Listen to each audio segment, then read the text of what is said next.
4월 28일 수요일 삶의 기적을 일으키는 30분 예배를 시작하도록 하겠습니다. 하나님께서 오늘 우리에게 주신 말씀은 사무엘상 3장 1절의 말씀입니다. 이 말씀 제가 봉독하도록 하겠습니다. 아이 사무엘이 엘리 앞에서 여호와를 섬길 때에는 여호와의 말씀이 희귀하여 이상이 흔히 보이지 않았더라. 아멘. 오늘도 이 시간 하나님께서 우리에게 주신 말씀을 듣기 전에 잠시 기도하는 시간 갖도록 하겠습니다. 하나님 아버지 감사합니다. 오늘도 저희들 사랑하셔서 저희를 너무나 사랑하신 하나님, 그 하나님을 만날 수 있는 이 예배의 자리로 인도하여 주시니 감사합니다. 하나님 아버지, 오늘도 이 시간 하나님께서 저희에게 주신 말씀을 통해서 저희와 함께 하시고 저희를 사랑하시는 그 하나님의 사랑을 다시 한번 기억하게 하시고 그 사랑을 믿음으로 이 험하고 악한 세상을 담대하게 살아가며 하나님의 하신 놀라운 역사들을 체험하는 저희가 될 수 있도록 은혜 베풀어 주옵소서. 예수님의 이름으로 감사하며 기도드리옵나이다. 아멘.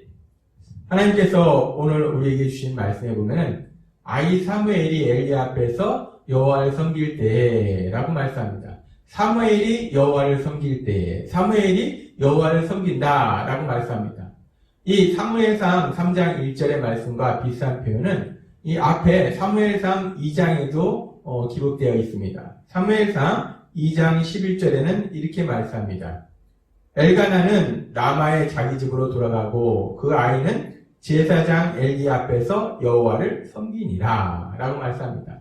이 장면은 이제 한나가 하나님께 간절히 기도함을 통해서 하나님께서 한나의 기도를 들으시고 그 한나의 기도를 통해서 하나님께서 주신 귀한 아들 사무엘, 그 사무엘이 대략적으로 3살 정도 됐을 때 이제 여호와의 성전에 올라가서 그 여호와의 성전에서 사무엘이 자라도록 거기에 사무엘은 떼어놓고 이제 엘가나와 한나는 집으로 돌아가는 그 장면의 말씀입니다. 그래서 그 어린아이 사무엘이 이제 평생을 그 여호와 하나님을 섬기게 되는 삶을 살 것을 말씀하고 있습니다. 사무엘상 2장 11절에 이렇게 말씀하고 또 사무엘상 2장 17절과 18절에도 비슷한 말씀이 있습니다. 이 소년들의 죄가 여호와 앞에 심히 크면 그들이 여호와의 제사를 멸시함이었더라. 사무엘은 어렸을 때 세마포 에봇을 입고 여호와 앞에서 섬겼더라. 소년들은 죄를 짓고 있는데 이 사무엘은 에봇을 입고 여호와 앞에서 여호와를 섬기고 있더라. 이 소년들이 누군가? 제사장 엘리의 2 아들을 의미합니다. 제사장의 2 아들은 악을 행하고 있을 때에 반대로 대조적으로 어린 사무엘은 하나님을 섬기는 삶을 살았다라고 말씀합니다. 제사장의 아들과 대조적인 삶에 그 사무엘의 삶을 말씀하고 있습니다. 그러면서 하나님께서 오늘 우리에게 주신 사무엘상 3장 1절은 이렇게 말씀합니다. 아이 사무엘이 엘리 앞에서 여호와를 섬길 때에는 여호와의 말씀이 희귀하여 이상이 흔히 보이지 않았더라 라고 말씀합니다. 아이 사무엘이 엘리 앞에서 여호와를 섬긴다. 엘리 제사장의 지도 아래에서 감독 아래에서 여호와를 섬긴다라고 말씀합니다. 여기서 사무엘을 아이다라고 표현합니다. 이 아이라는 표현의 히브리어 원어는 나르라는 단어를 사용하고 있는데 이 단어는 어린아이로부터 청년까지의 그런 모든 연령층을 다 표현하는 단어가 나르입니다. 그래서 사실 이 아이 사무엘이다 그러면 이때의 나이가 어느 정도 됐을까 우리가 정확하게 알 수 없어요. 근데 유대 역사가 요세푸스에 의하면 이때 사무엘의 나이가 대략적으로 12살 정도 됐을 것이다 라고 말씀합니다. 왜냐하면 히브리 문화 속에서는 이스라엘 문화 속에서는 12살 정도 된 소년은 그때부터 이제 본격적으로 성전에서 어떤 사역을 돕는 그런 일을 했다고 합니다. 그래서 지금 이 사무엘이 이제 12살 정도 나이가 되었을 때 본격적으로 여호와를 섬기는 그 일을 감당했다는 거예요. 그러면서 여기서 여호와를 섬기는 일이 어떤 일인가, 구체적으로 어떤 일을 사무엘이 감당하고 있었을까, 도와주고 있었을까. 여기서 여호와를 섬길 때라고 말씀할 때 섬기다라는 단어는 히브리어로 샤라트라는 단어를 사용합니다. 이 섬기다, 샤라트라는 단어는 일반적으로 제사장의 직분을 감당할 때 이 샤라트라는 단어를 사용합니다. 사무엘이 여호와를 섬긴다. 이 말은 무슨 얘기냐면 사무엘이 제사장들이 하는 그 일들을 도와주고 함께한다라는 말씀이에요.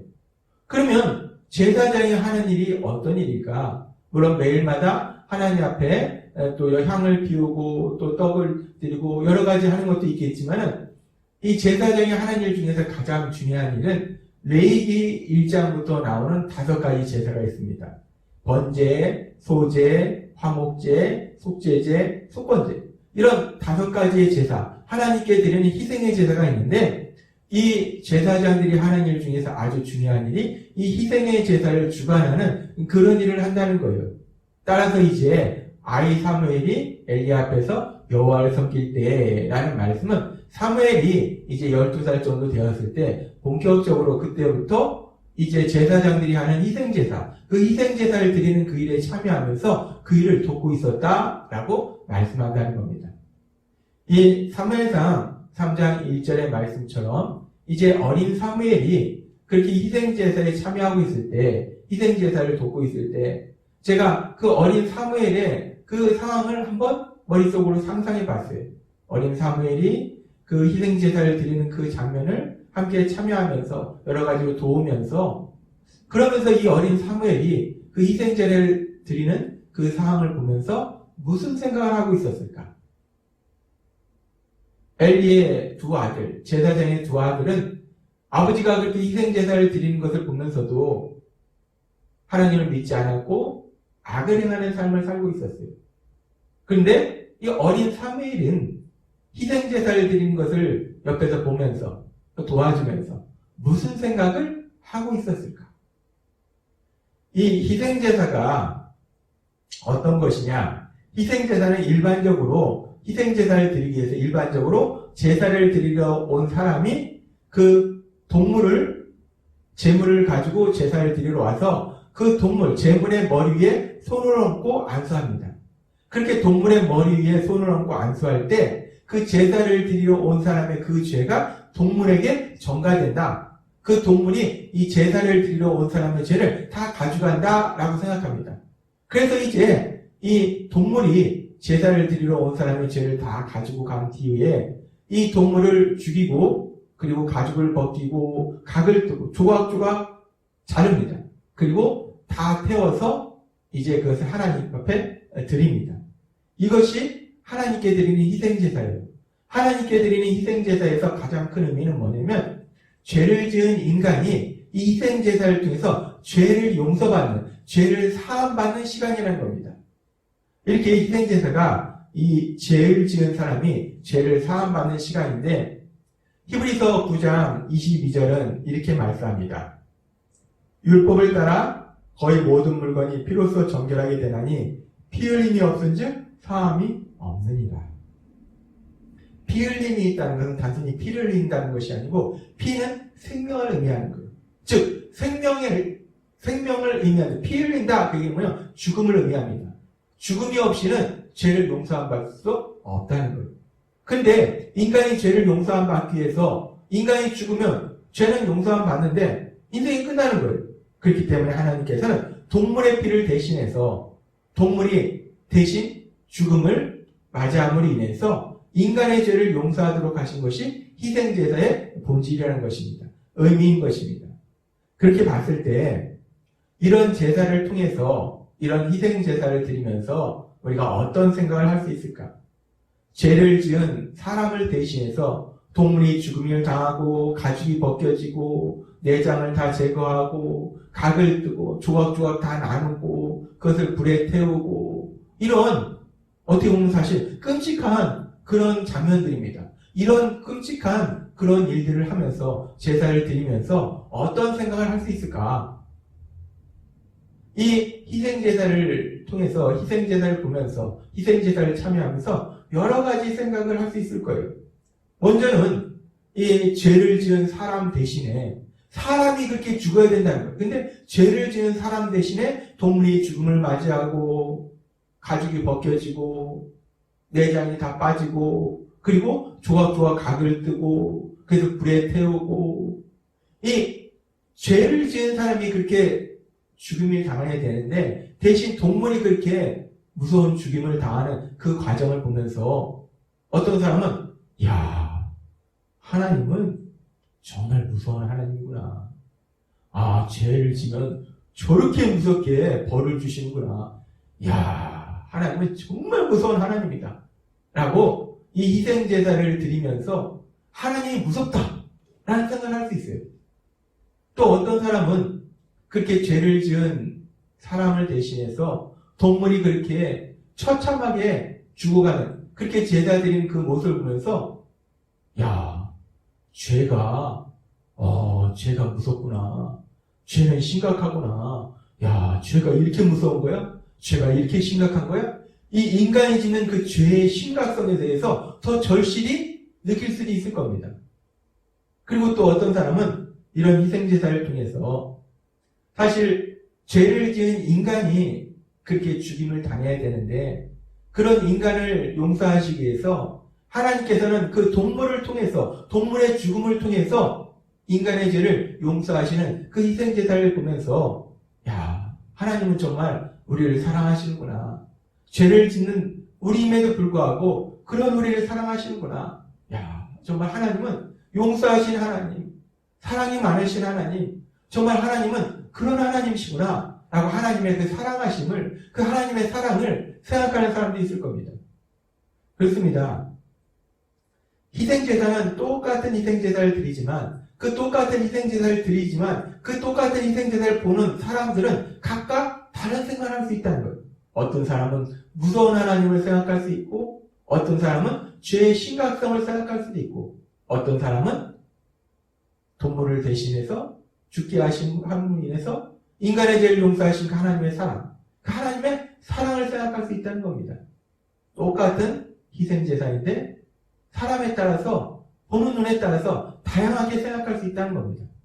그러면서 어린 사무엘은 이 희생제사를 드리면서, 희생제사를 도와주면서 어떤 생각을 했을까? 사실 성경에는 그 부분에 대해서 명확하게 말씀하고 있지는 않았습니다. 그런데 우리가 사무엘의 삶을 봤을 때 사무엘이 평생을 여호와 하나님을 사랑하고 그 여호와 하나님을 섬기는 삶을 사는 것을 우리가 성경을 통해서 보았을 때 사무엘은 아마도 희생제사를 통해서 어리석고 미련한 인간의 죄를 용서하시는 그 하나님의 놀라우신 사랑, 희생제사를 드릴 때마다 그 동물이 죽을 때마다 각을 뜰 때마다 야, 하나님이 우리가 죽어야 될 저 자리를 동물을 대신 죽게 해서 우리를 살려주시는구나. 우리 죄를 용서하시는구나. 야, 하나님은 정말 우리를 사랑하시는구나. 희생제사를 드릴 때마다 하나님의 그 사랑하심을 사무엘이 생각했을 것이고 그래서 그 하나님을 더욱더 사랑했을 것이고 그래서 평생을 여호와를 섬기는 삶을 살지 않았을까라고 우리가 생각해 볼 수 있습니다. 그렇게 똑같은 희생제사를 통해서 보면서 사람들마다 생각이 다를 수 있듯이 그러면서 또 우리가 생각할 수 있는 것은 우리는 사실 지금 희생제사를 볼 수 없습니다. 우리는 하나님이 기록하신 성경의 말씀을 통해서 신앙의 삶을 삽니다. 그랬을 때 우리가 하나님이 기록하게 하신 그 성경의 말씀, 그 성경의 말씀을 읽을 때, 들을 때, 묵상할 때 창세기 1장부터 요한계시록 22장까지 그 성경의 말씀들을 읽고 듣고 묵상할 때 똑같은 성경의 말씀인데 말씀은 똑같은 말씀인데 그 말씀을 읽고 묵상하는 생각하는 사람들은 어떤 생각을 하게 될까? 똑같은 하나님의 말씀인 성경의 말씀을 듣고 어떤 생각을 하게 될까? 성경의 말씀을 읽거나 듣고 사람들이 생각하는 생각도 참 다양할 겁니다. 어떤 사람은 창세기 1장에 보면은 하나님이 아무것도 없는 곳에서 세상을 창조하신 이야기가 나와요. 과학적으로 보면 상당히 황당합니다. 이 출애굽기에 보면 하나님께서 행하신 놀라운 역사들이 나옵니다. 그리고 구약 성경도 그렇고 신약에 넘어와서 예수님께서 행하신 놀라운 기적들이 나타나요. 이 성경에는 인간이 할 수 없는 불가능한 일들, 정말 전능하신 신만이 할 수 있는 놀라운 역사들, 그 기적들이 수없이 기록되어 있습니다. 그 기적들을 보면서 어떤 사람들은 생각합니다. 뭐야 이거 말도 안 되잖아. 과학적으로 이건 말도 안 되는 거지. 이건 완전 소설인데 이건 다 거짓말인데 똑같은 성경 말씀을 읽고 묵상하고 듣는데 어떤 사람은 그 성경의 말씀이 모두 다 소설 같은 이야기예요. 말도 안 되는 이야기입니다. 이건 다 거짓말이에요. 그렇게 생각하는 사람들도 있습니다. 그에 비해서 또 어떤 사람들은 구약에 보면은 죄를 지은 이스라엘 백성에 대해서 하나님께서 계속 심판을 말씀하시는 장면이 있어요. 그런 장면들을 읽으면서 야, 정말 무서운 하나님이네. 반드시 벌을 주신대. 무서운 벌을 주신대. 야, 하나님은 정말 무서운 하나님이네. 하나님이 정말 무서운 하나님. 그 무서운 하나님이라고 생각하는 사람들도 있습니다. 그리고 또 어떤 분들은 그 성경의 말씀을 읽으면서 그렇게 끝없이 죄를 짓는 그들을 향해서 심판한다, 심판한다 말씀하시지만 결국 그 심판은 정말 오랜 시간 참으셔서 결국 그들을 심판하시는, 그들을 벌하시는 그 하나님의 그 놀라운 역사들을 보면서 야, 하나님은 정말 출애굽기의 말씀처럼 노하기를 더디하시는 오래 참으시는 하나님이시구나. 하나님은 공의를 많으신 하나님이시구나. 하나님은 사랑이 많으신 하나님이시구나. 하나님의 그 사랑, 그 하나님의 사랑을 생각할 수 있어요. 똑같은 성경 말씀인데 그 똑같은 성경 말씀, 창세기 1장부터 요한계시록 22장까지의 그 성경의 말씀을 읽고 듣고 묵상할 때 사람마다 다양한 생각을 할 수 있다는 겁니다. 무서운 하나님, 말도 안 되는 이야기, 사랑의 하나님, 사람마다 다양할 수 있다는 거예요. 그렇다면 오늘 이 시간 하나님께 예배드리며 하나님의 말씀을 듣는 우리 성도님들은 성경의 말씀을 읽고 듣고 묵상할 때 무슨 생각을 하시나요? 그 성경의 말씀을 통해서 무엇을 생각하시나요? 무엇을 볼 수 있나요? 여러분 안에 계시는 성령님이 역사하시기 위해서 성경이 이룰 때 그 모든 말씀들 속에서 하나님이 하시는 기적과 하나님이 죄인을 벌하시는 그 장면까지도 그 어떤 말씀을 통해서도 우리를 너무나 사랑하신 그 하나님, 그 하나님의 놀라우신 사랑, 그 사랑을 볼 수 있고 느낄 수 있고 생각할 수 있고 체험할 수 있는 여러분 되시기를 바랍니다. 성경의 말씀을 통해서 우리를 너무나 사랑하시는 그 하나님의 사랑을 체험하시고 그 사랑을 믿음으로 담대하게 세상을 살아가신 여러분이 되시길 주님의 이름으로 축원합니다. 기도하겠습니다. 하나님 아버지 감사합니다. 오늘도 이 시간 저희들 사랑하셔서 말씀해 주시니 감사합니다. 아버지 하나님, 우리가 하나님께서 기록하게 하신 그 성경의 말씀을 읽을 때 무엇을 생각할 것인가? 아버지 하나님, 다양한 생각을 할 수 있겠지만 성령님의 인도하심에 따라서 그 모든 말씀을 통해서 우리를 한없이 사랑하신 하나님의 사랑, 그 하나님의 사랑을 느끼고 체험하고 믿을 수 있는 저희가 될 수 있도록 은혜 베풀어 주옵소서. 그 하나님의 사랑을 믿음으로 담대하게 세상을 사랑하는 저희가 될 수 있도록 은혜 베풀어 주옵소서. 예수님의 이름으로 감사하며 기도드렸나이다. 아멘. 이 시간도 하나님께서 우리에게 주신 말씀을 묵상하면서 조용히 기도하는 시간 갖도록 하겠습니다.